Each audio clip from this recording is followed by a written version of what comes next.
So for 2025, I'm going to be fishing a lot of the same lures I did in 2024, but I'm going to be introducing a lot of new ones into my arsenal that I'm excited to show you guys. And I'm going to be talking about in this video baits that I think you should be using in 2025 if you're not using them already. So it's going to be a lot of baits you've probably heard of and a lot of ones you haven't heard of, some different ones and some really big ones and really small ones. So it's going to be a little bit of everything, but it's 0 degrees here right now and it's going to be 0 for the next week. Sorry if the wind sounds bad. It is literally blowing 30 miles an hour right now, and it's going to be the negatives at night up until March here in Illinois. So I'm going to head inside and talk to you guys more about the rest of the video. So now I'm inside because it is 10 degrees outside. I'll throw up a picture real quick of what the weather is going to be like for the next week here in Illinois, and it is extremely terrible. So I don't know if I'm going to be able to post a fishing video. Me and my dad are going to go try somewhere on Monday. It is currently Friday, but hopefully it's not too miserable. It's going to be 20-mile-an-hour winds and 18 degrees on Monday. So, but like I said in the intro, I'm going to be talking about the baits in 2025 that you guys need to be using, and a lot of these baits are new to me, so I'm going to be learning to use them this upcoming season. But I'm going to be trying a lot of different things, trying to catch fish in different ways for content, so it'll be a lot of fun to learn. I'm going to go ahead and get to talking about the different topics I'm going to be mentioning in this video, the first of which is glide baits. Okay, so now I'm sitting down and I'm going to talk about these baits, but the first one being glide baits.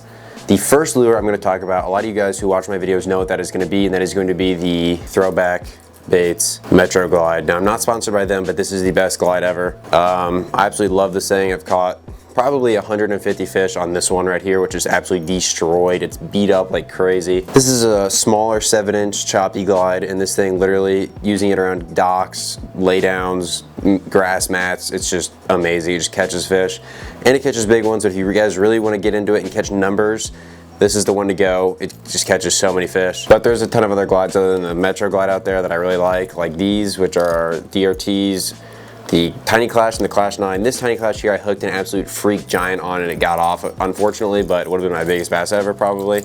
Clash 9, I've caught quite a few fish on, nothing huge yet, but it'll happen. These baits are so versatile that they let you really catch fish on them no matter what the situation is. And these are two baits I got this winter that I'm excited to use in the spring. That is the KGB Legend and the Romaine Negotiator. Other than that, I really think that it shouldn't take a ton of convincing for you guys to at least try out a medium-sized glide bait, because it just catches bigger than average fish. You're not going to get as many bites, but it's a lot of fun throwing them, so definitely give it a try in 2025. And then another class of baits that gets a ton of bites this time of year is flat-sided crankbaits. And now these are not a new subject in the bass fishing realm, but they are definitely, I wouldn't say slept on, but they're definitely not as popular as they should be in certain parts of the country. These things they work insanely well, especially when the water's colder. Like, these are some 6 cents ones, and then you've got some Rapala ones like the Tiny 4, which this thing is super good for this time of year. It's completely silent, so I really like that. A silent flat side is better, honestly. Some of these ones have these 2-knock ones, which I like, but the silent is my favorite. Flat-sided crankbaits seem to just get a ton of bites, especially whenever the water's colder. It's definitely worth trying. Not really much to say, but I use these on a very flimsy rod. Yeah,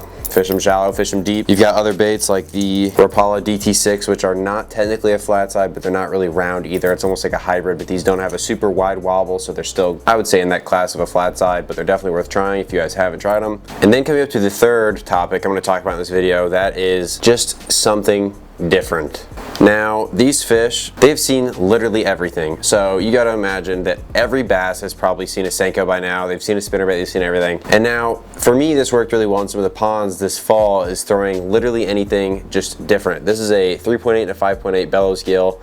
So something that they might not see always, like there's always people throwing stuff that imitates shad and craws. Nobody's throwing a ton of stuff that imitates a bluegill, especially a big one like this one. So if you guys are having trouble catching fish in your super pressured body of water, I would give it a try. Just try something different, like a bellows gill, or even something like a Q-bomb, just fishing this thing like a wacky rig around docks. You might catch nothing on these wacky different baits, but you also could catch the fish that are so used to every other bait that they don't get caught anymore, and they're huge. And so next, just talking about jigs. I mean, people obviously understand the power of the jig, but a lot of people are scared to fish it because it is kind of scary to throw a lure that gets maybe sometimes such few bites compared to other stuff like a Senko, but in my opinion, it gets just as many bites and it catches bigger fish than your average lure.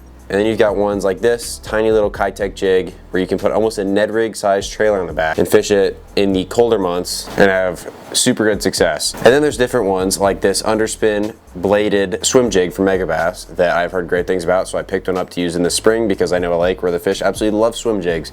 And everyone knows an example of somebody catching an absolute giant on a jig. Mine is my personal best. My biggest bass I ever caught was on a jig, so it's definitely worth trying. It can be a little bit scary, but it's definitely worth it. And then getting on to the last topic of the video, it is going to be bigger soft baits. So one that I'm really excited to try is the Pitch and Strike Raging Shad. This thing is 9 inches. It's absolutely huge.